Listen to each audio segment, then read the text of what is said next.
I made it up to the top of the ridge here, coming from around the side there.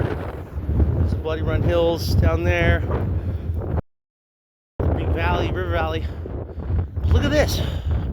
There's more of this ash, and there's that big chunk of dunite sticking out that's been enriched. So the same thing that we saw by the other pile of ash, near it was the hardened dunite. And you can see some kind of, I'm gonna have to learn a little bit more about what this is, but you can see the dunite. But there's different colors here from the heating. Like, so you have the volcanic ash right there, and then you have the dunite. Now, this is where the ash meets the dunite. And look at this. The dunite has turned white. See along the edge here of the ash? The dunite is white in color. So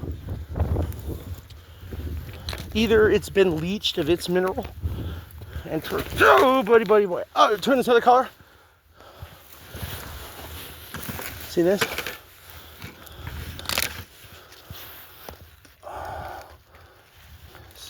Oh, wait a minute. This actually is volcanic ash. It's kind of hardened layers. That's not the dunite. Okay. That's volcanic ash. Well, it looks like, yeah, because you can see these little granules in it that are not dunite. See that? Those are little pieces. They almost got blasted by the volcano and landed into, it almost looks like the dunite though. Hold on a second. Certainly looks like the dunite. It's in the shape of the dunite, and it's near the dunite. Except it's practically been turned into a powder. So this is indeed a little interesting here.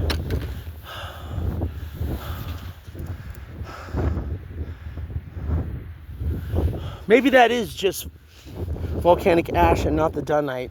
It just happens to look like it's in a layered form.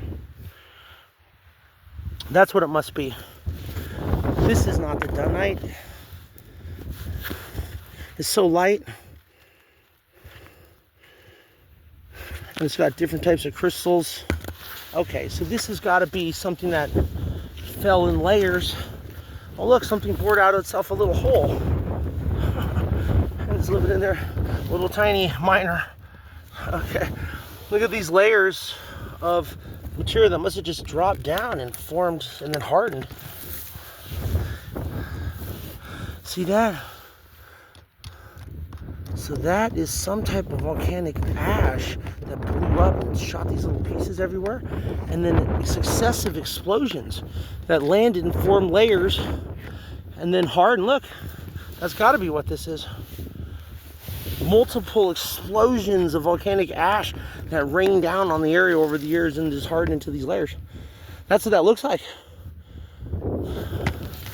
So that's not just one volcano. Look, each one of these would be some type of volcanic episode, like rings on a tree, but volcanic ash layers.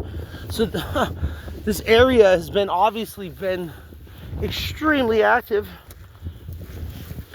And there's an epithermal, a lot of epithermal activity through here. Okay, now let's look at this glob of whatever. This is some type of marble in itself. How steep